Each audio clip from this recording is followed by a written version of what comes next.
Një operacion i policisë së shtetit në Sarand ka çuar në arrestimin e 8 personave dhe ndalimin e 4 punonjësve të policisë pas zbulimit të një ndërtimi pa leje në hapësirë plazhi. Në një reagim zyrtar, Blut bëj me dije se ndryrja erdhi pas informacioneve të ardhura nga Drejtoria e Përgjithshme e Policisë së Shtetit për një ndërtim pa leje në një hapësirë plazhi në lagjen numër 1 në Sarand, ku në një objekt i përbërë nga disa struktura, një prej tyre në ujë, kryeshin punime ndërtimit palishme. Drejtoria Vendore e Policisë së Vlorës arrestoi në flagrancë 8 shtetasit që punonin në këtë objekt, si dhe shpalli në kërkim një shtetase që posedonte hapësirën e plazhit, për llogaritë të së cilës dyshohet se kryeshin punimet pa leje. Për këtë ndërtim, Policia e Shtetit njoftoi se shërbimet e IKMT-s dhe IMT-s, si dhe Policisë Bashkiake, të cilat kryen prishjen e ndërtimeve. Ndërkohë, Drejtoria e Përgjithshme e Policisë së Shtetit njoftoi Agjencinë e Mbikëqyrjes Policore dhe në bashkëpunim me Prokurorinë e Jurisdiksionit të Përgjithshëm Sarand vijuan veprime të thelluara për nxjerrjen e përgjegjësive për punonjësit e policisë, të cilët nuk kishin kryer detyrën për mos lejimin e këtij ndërtimi.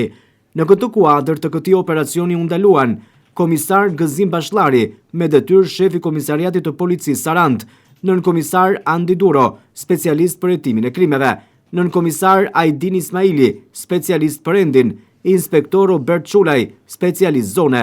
Ndaj tyre rëndojnë dyshime të forta për konsumimin e veprave penale, shpërdorimin e detyrës, kryerja e veprimeve arbitrare dhe mosmarrja e masave për të ndërprerë gjendjen e palishme. Vepra këto të kryera në bashkëpunim, jo vetëm për këtë rast. Ndërkaq drejtori i përgjithshëm i Policisë së Shtetit Skënder Hita ka pezulluar me njërin nga detyra 4 punonjësit e policisë dhe Drejtoria e Standardeve Profesionale në Policinë e Shtetit ka nisur procedurat për përjashtimin e tyre nga policia. Gjithashtu Hita ka pezulluar nga detyra edhe shefin e seksionit për hetimin e krimeve në volum në Komisariatin e Policisë Sarand, Komisar Blerim Tafçiu, pasi nuk është paraqitur për të marrë në pyetje gjatë veprimeve hetimore që po kryen nga Agjencia e Mbikëqyrjes Policore.